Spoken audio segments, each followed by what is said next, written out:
Today's topic measure of dispersion, স্ট্যাটিস্টিক্সের একটা part, measure of dispersion, SRST mathematics 2025। তো আজকে আমি এটা স্টার্ট করছি। হ্যাঁ, মেজার অফ ডিসপারশনের যে কিছু কনসেপ্ট এবং এর যে কিছু রুলস, ফর্মুলা এবং কিছু প্রবলেম আমি এই ভিডিওতে আলোচনা করবো, ঠিক আছে। মেন কিছু ইম্পর্টেন্ট কোয়েশ্চেন আলোচনা করবো, ঠিক আছে। বেশ, ফার্স্ট আমরা মেজার অফ ডিসপারশন ব্যাপারটা কি একটু বলি। ওই যে এখানে যে ওয়ার্ডটা যে ডিসপারশন মানে হচ্ছে দ্য ডিগ্রি অফ হেটারোজেনিটি। হ্যাঁ, the degree of heterogeneity. Hetero মিনসটা হচ্ছে মানে এটা সব এলোমেলো ডাটাগুলো, কোনো মানে ঠিক একটা নির্দিষ্ট রুলস মেনে নেই। হ্যাঁ, ডিগ্রি অফ হেটারো, এই হেটারোজেনিটি, ঠিক আছে, ডিগ্রি অফ হেটারোজেনিটি, এটা মনে রাখতে হবে। এবার বলছে the measure of dispersion will give a measure how to the whole data are distributed about the central value. মানে আমরা কীভাবে ডেটাগুলোকে সেন্ট্রাল ভ্যালুর উপর আমরা সেগুলোকে আমরা ঠিকঠাক করে প্রেজেন্ট করবো, ঠিক আছে। হয় বলছি all the sample value are equal, যখন আমাদের সমস্ত স্যাম্পল ভ্যালুগুলো ইকুয়াল হয়ে যাবে, যে x1 x2 x3, ঠিক আছে, ডটের করে xn, যখন সব ইকুয়াল হয়ে যাবে, মানে x1 equal to x2 equal to x3 equal to ডটের করে xn, যখন সব ইকুয়াল হয়ে যাবে, সেই ক্ষেত্রে আমাদের ভ্যালু অফ দ্য ডিসপারশন, হ্যাঁ, the value of the dispersion কী হবে, উইল বি 0। তাহলে এটা কনসেপ্টের একটা ব্যাপার, এটা আমাদের মাথায় রাখতে হবে। এবার আমি বলছে the large will be dispersion, the measure of dispersion is also known as measure of variability. মানে মানে একটা ডেটাগুলো, মানে একটা স্যাম্পেলের ডেটাগুলো কীভাবে ভ্যারি করছে, হ্যাঁ, সেইগুলো সম্বন্ধে আমরা এই চ্যাপ্টারে আলোচনা করব। নেক্সট, এখানে কিছু মেজার অফ ডিসপারশনের আমরা পয়েন্ট আলোচনা করব। নাম্বার 1, মেজার অফ ডিসপারশনের যে জায়গাগুলো আমাদের জানতে হবে সেটা হচ্ছে ফার্স্ট হচ্ছে রেঞ্জ। হ্যাঁ, রেঞ্জ কি, একটা স্যাম্পল পেসে ম্যাক্সিমাম ভ্যালু, হ্যাঁ, maximum value minus minimum value, ঠিক আছে। ম্যাক্সিমাম আর মিনিমাম তাদের মাইনাস করলে আমরা সেটাকে রেঞ্জ বলবো। মানে এটাকে আমরা লিখতে পারি x of max minus x of min, এটা গেল রেঞ্জ। নাম্বার 2 হচ্ছে কোয়ার্টাইল ডেভিয়েশন, এটা কিন্তু ইম্পর্টেন্ট। কোয়ার্টাইল ডেভিয়েশনটা কি, এটাকে আমরা অনেক সময় সেমি ইন্টার কোয়ার্টাইল রেঞ্জও বলতে পারি। হ্যাঁ, সেমি ইন্টার কোয়ার্টাইল রেঞ্জ, দুটো একই জিনিস। তো এটা আমরা কীভাবে জানবো, মানে এর যে ফর্মুলাটা সেটা হচ্ছে আমরা এখানে কোয়ার্টাইল রেঞ্জটা বলি ফার্স্টে, তাহলে কোয়ার্টাইল রেঞ্জটা আমাদের জানতে হবে। কোয়ার্টাইল রেঞ্জটা হচ্ছে Q3 মাইনাস Q1, ঠিক আছে, Q3 মাইনাস Q1। এবার এই Q3 মাইনাস Q1 আমরা কোয়ার্টাইল রেঞ্জ বলবো। তাহলে আমাদের সেমি কোয়ার্টাইল বা ইন্টার কোয়ার্টাইল ডেভিয়েশনটা কী হবে, দেয়ারফর কোয়ার্টাইল আমি একবারে লিখছি, deviation equal to Q3 minus Q1 by 2। এগুলো কিন্তু এমসিকিউর জন্য খুবই মানে ইম্পর্টেন্ট, না এগুলো আসে কোশ্চেনগুলো, যে কোয়ার্টাইল রেঞ্জ দিয়ে অপশান দিয়ে দেবে, বা কোয়ার্টাইল ডেভিয়েশন কী সেটা অপশান দিয়ে দেবে, এগুলো কিন্তু মনে রাখতে হবে। হ্যাঁ, নেক্সট, এবার আমি এই যে দুটো বিষয় বললাম, এখান থেকে কোয়ার্টাইল ডেভিয়েশন দিয়ে একটা আমি কোশ্চেন করাই। বলছে যে if for a distribution, for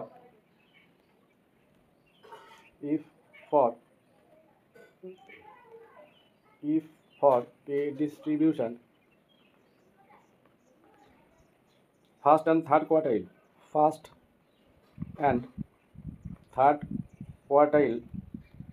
Q1 and Q3, কোয়ার্টাইলটাকে আমি Q দিয়ে লিখে দিলাম, সে দুটো হচ্ছে Q1 and Q3, ঠিক আছে। Are given by 47.25 and 59.70,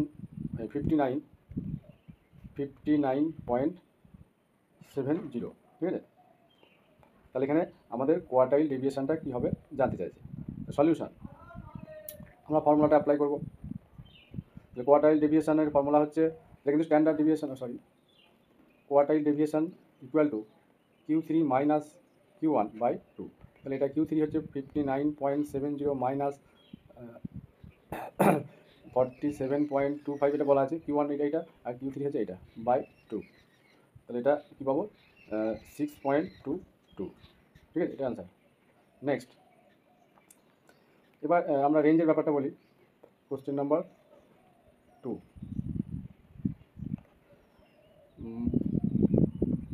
for the set of observation, for the set of observation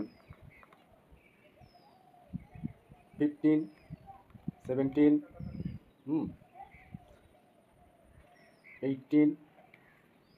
18, 13, 25, 38, 25, next 36, 14 and 25।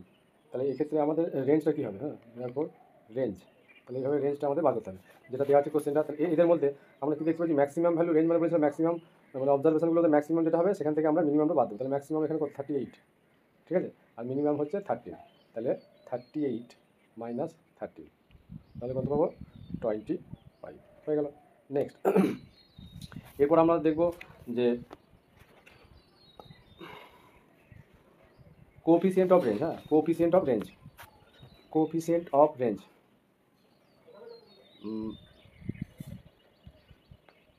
Coefficient of range. Coefficient of রেঞ্জের formula হচ্ছে, এটা একটা রেশিও হবে, সেই রেশিওটা হচ্ছে x max minus x min by x max minus plus x min, ঠিক আছে। তাহলে এইভাবে আমরা কোএফিসিয়েন্ট অফ রেঞ্জটা পেয়ে যাবো। এটা 3 নম্বর। 4 নম্বরে আমরা যেটা জানবো সেটা হচ্ছে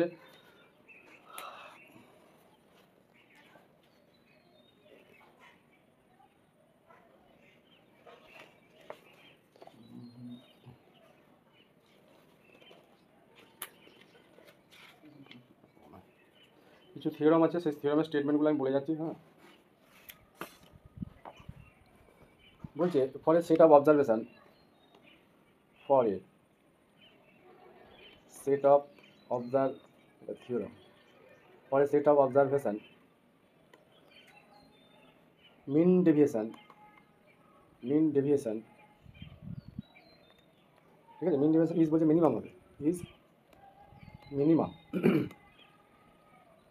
is minimum when taken about the mean, when taken about the mean, ঠিক আছে। বলছে একটা set of observation of mean deviation, এই জায়গাটা বলছে এটা মিনিমাম হবে কখন? when আমরা যখন অ্যাবাউটের মিনের রেসপেক্টে আমরা যখন এটা বার করবো, ঠিক আছে। থিওরাম 2,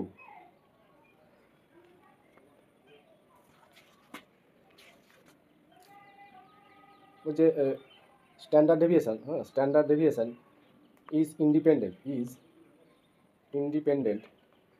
স্ট্যান্ডার্ড ডেভিয়েশন কি ইন্ডিপেন্ডেন্ট হবে of the change of origin, of the change of origin, মানে অরিজিনের উপর ইন্ডিপেন্ডেন্ট, মানে অরিজিনের উপর ডিপেন্ডেন্ট নয়, ঠিক আছে। But depends on change of scale, ঠিক আছে। তাহলে আমাদের স্ট্যান্ডার্ড ডেভিয়েশনটা কি, যে অরিজিনের উপর ডিপেন্ড করছে না, কোথায় ডিপেন্ড করছে? চেঞ্জ অফ স্কেলের উপর। নেক্সট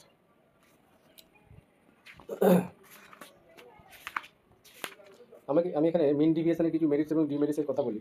হ্যাঁ, মিন মানে আমাদের কী সুবিধা এবং কী অসুবিধা হতে পারে মিন ডিভিয়েশন আমরা ফাইন্ড করার সময়। তাহলে মিন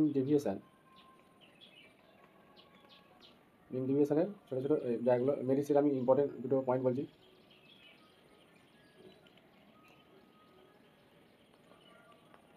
নাম্বার 1 বলছে it is an accurate measure of dispersion, ঠিক আছে। ইট ইজ এ অ্যাকুরেট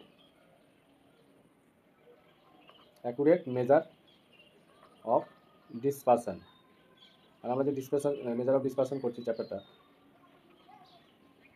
তাহলে এখান থেকে আমরা কী পাবো? অ্যাকুরেট রেজাল্টটা পাবো। হ্যাঁ, এগুলো মেরিট, মানে আমাদের এগুলো সুবিধা। Number 2, it can be easily calculate, এবং এটা ক্যালকুলেট করা খুব আমাদের ইজি। হ্যাঁ, ইট ইজ ইজি আন্ডারস্ট্যান্ড, এবং এটা বুঝতে সুবিধা আমাদের। হ্যাঁ, are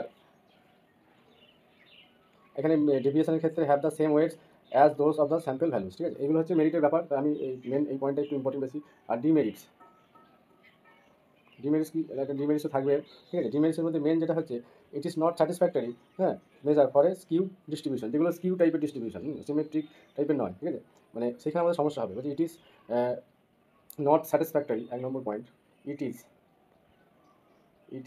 not factory measure for a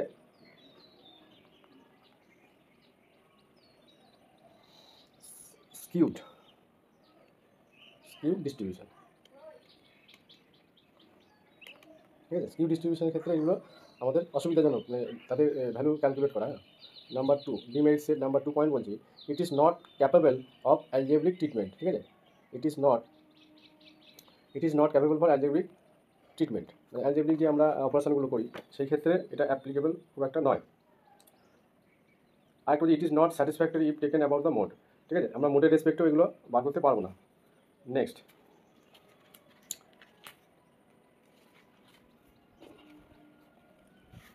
the second moment theorem এটা বলছে the second moment is minimum, the second moment is minimum when taken about the mean, when taken about the mean। Second minimum আমি সেই পড়েছিলাম third order second order moment এগুলো, হ্যাঁ।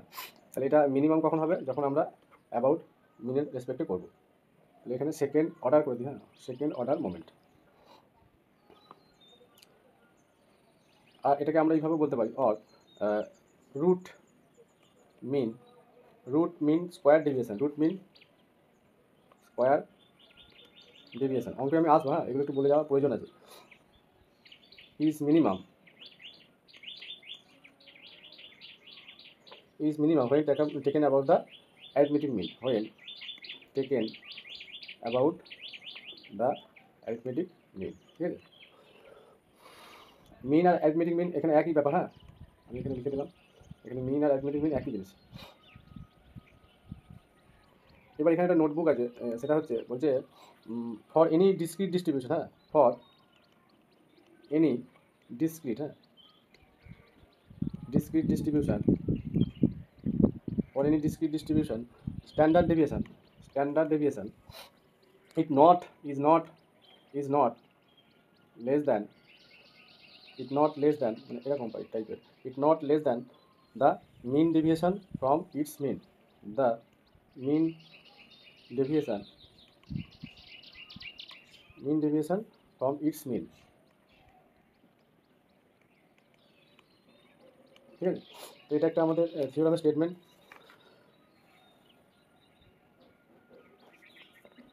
তার মানে এখানে বলতে চাইছি যে for any discrete distribution mean deviation about arithmetic mean can not exist standard deviation, মানে স্ট্যান্ডার্ড ডিভিয়েশনকে কখনোই ছাড়িয়ে যাবে না মিন ডিভিয়েশনটা।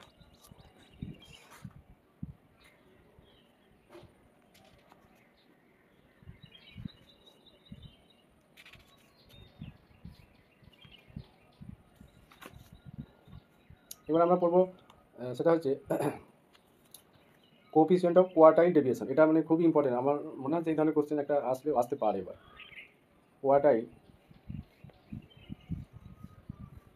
ডেভিয়েশন, আচ্ছা এখানে কোএফিসিয়েন্টটা লিখতে হবে, কোএফিসিয়েন্ট অফ কোয়ার্টাইল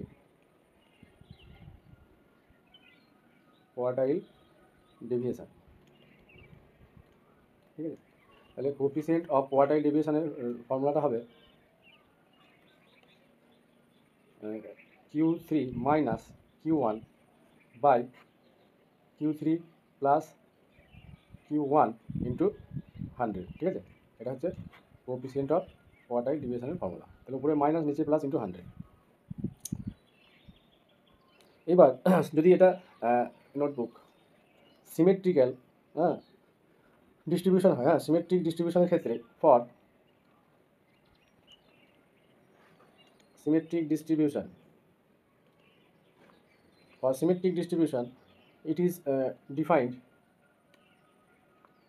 as মানে কোয়ার্টাইল মানে কোএফিসিয়েন্ট অফ কোয়ার্টাইল বলছে, হ্যাঁ, কোএফিসিয়েন্ট অফ কোয়ার্টাইল, আমি এটা একবারে শর্ট ফর্মে লিখছি, quartile deviation equal to quartile deviation লিখবো, quartile deviation by median into 100। তাহলে সিমেট্রিকের ক্ষেত্রে এই ফর্মুলাটা হবে, আর নর্মালি এটা হবে, হ্যাঁ। আচ্ছা মিডিয়ানটা আমরা কি বলবো, এটাকে আমরা যদি একটু ভালো করে লিখি তাহলে কোয়ার্টাইল ডেভিয়েশন মানে কি, যে Q3 মাইনাস Q1, ঠিক আছে, এটা কোয়ার্টাইল ডেভিয়েশন ইন্টু এই 100টা লিখলাম। আর মিডিয়ানটা সবসময় Q2টা হয়, কারণ এই ফর্মুলাটাও থাকতে পারে, ঠিক আছে। মিডিয়ানটা কী হবে, এই Q2 হবে। আমি এইগুলোর উপর যে কোশ্চেনগুলো হয় আমি পিডিএফ দিয়ে দেবো, যাদের বইটই নেই। হ্যাঁ, যাদের বই নেই আমি বলেছি কমেন্ট করতে, হ্যাঁ, তাদের বইয়ের পিডিএফ আমি দিয়ে দেবো।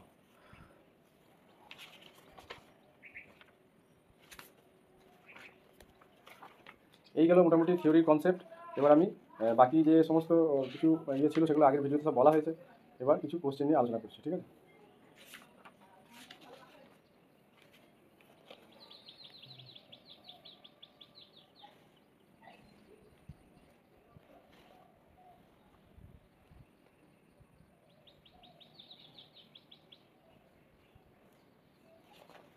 এই চ্যাপ্টারে মেনলি কিন্তু থিওরামের এইগুলো ইম্পর্টেন্ট, ডেফিনেশন, তাদের মেরিট ডিমেরিট, হ্যাঁ, এগুলো কিন্তু খুব ভাইটাল জায়গা, এমসিকিউ এর জন্য এগুলো খুবই ইম্পর্টেন্ট।